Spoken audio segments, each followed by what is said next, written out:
couche beaucoup plus tôt parce qu'il n'y a pas de courant dans certains quartiers. On va à côté avec son ordinateur portable chargé et tout. La tablette, c'est l'outil idéal pour ces situations de mobilité.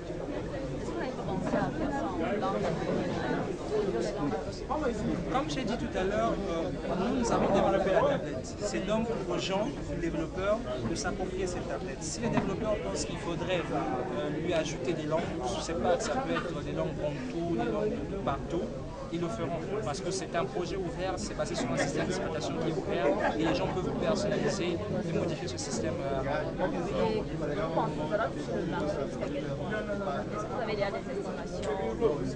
Chez nous au Congo, nous savons que nous attendons à vendre au moins 10 000 tablettes chez les particuliers. Mais c'est vrai qu'il y a des entreprises qui viennent vers nous, il y a des opérateurs de télécommunications qui viennent vers nous. Moi je pense qu'au fait, la tablette, tout ce qui est électronique pour acheter, il faut d'abord avoir l'envie. Et après on se bat de disposer des moyens.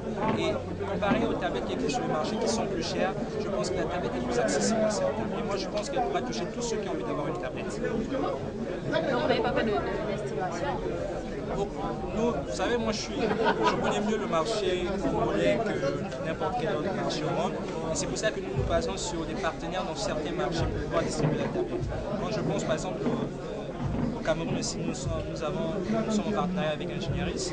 Et au Congo, nous avons fait notre étude, nous savons que nous allons vendre 10 000 tablettes en un an. Ça, c'est juste aux particuliers, pas aux entreprises, parce qu'eux, on ne les avait pas consultés. Et ce qui est vrai, c'est que depuis que la tablette est médiatisée, il y a plus de monde qui vient de partout dans le monde. Et je pense que ça sera une bonne affaire.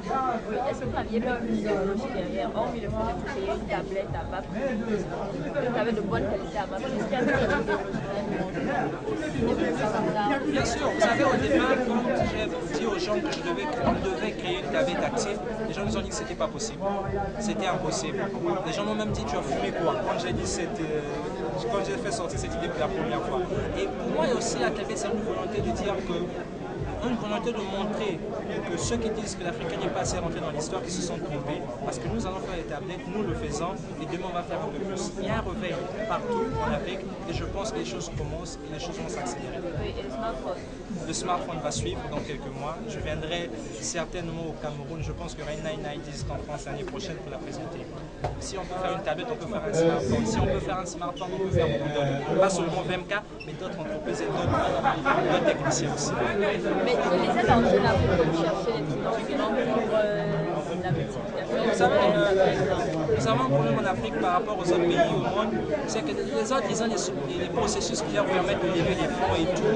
En Afrique, il n'y en a pas. Quand tu as un projet, soit tu connais quelqu'un qui a de l'argent, soit tu finis ton argent. Et nous, nous avons épuisé notre argent pour arriver à ce stade-là. Et pour continuer, nous avons besoin d'aide et nous avons demandé d'aide à tout le monde. C'est vrai que les gens sont en train de reprendre, mais vu le marché africain, nous avons encore besoin d'aide. Et si ce sont des investisseurs étrangers et occidentaux, est-ce que vous n'avez pas peur de faire si ce sont des investisseurs occidentaux, est-ce que vous n'avez pas peur qu'ils récupèrent ce projet? Ça m'étonnerait. Vous savez, avant de demander à quelqu'un de venir investir chez toi, tu as d'abord toute une base juridique, une armada de documents que tu as déjà monté avec des avocats. Et ça a été déjà fait.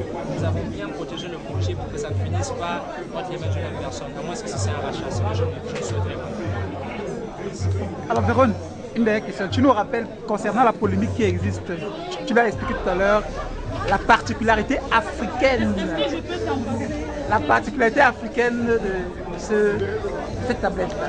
Tu as une bonne résolution? Pardon? Tu as une bonne résolution? Ouais, la position elle est bonne. Tu lis quoi là? Ouais, attends. Tu lis quoi? Design Congo by VMK assembled in China. Congo, ça te rappelle quelque chose? Un pays africain. On est d'accord? Je coupe ce débat-là. Moi, je pense que c'est pas. En fait, c'est pas ça le débat. Le vrai débat, c'était, comme a dit l'un de votre ici, qu'est-ce qu'on va faire de cette tablette? Dire qu'elle est assemblée en Chine. Tout est assemblé en Chine. Ton téléphone, ton appareil faut assemblé en Chine, ton téléphone est peut-être assemblé en Chine, et même les amis que nous portons viennent de Chine. Est-ce qu'elles sont conçues en Chine? C'est ça la vraie question. Et moi, je pense que toutes ne sont jamais, peut-être pas conçues en Chine. Quand on voit des trucs comme des iPads, on voit nos BlackBerry et tout, on connaît les propriétaires des firmes, on sait qu'ils sont assemblés là-bas. S'il vous plaît, on va tomber devant la caméra. Merci. Est-ce que je peux... Oui, alors on va le faire. Oui, attends. La particularité de cette tablette, si vous voulez, c'est qu'elle met à vous les contenus africains, donc les applications africaines et surtout les applications africaines. surtout, moi je pense que le plus essentiel, c'est l'accessibilité. Toutes les tablettes qui existent, qui ont été créées par les grands, les majors, ont été créées pour le marché occidental qui a un fort pouvoir d'achat. Vous voyez combien de personnes des iPads ici, combien de personnes d'autres tablettes ici, parce que ça coûte cher pour eux. Et nous, nous sommes passés sur une logique où on devait rendre notre tablette accessible aux Africains, et à travers son parcours, mais aussi à travers sa bonne qualité. Et moi je pense que c'est ça, l'africanité de cette tablette. Merci. On va tourner en dehors des gens, par exemple.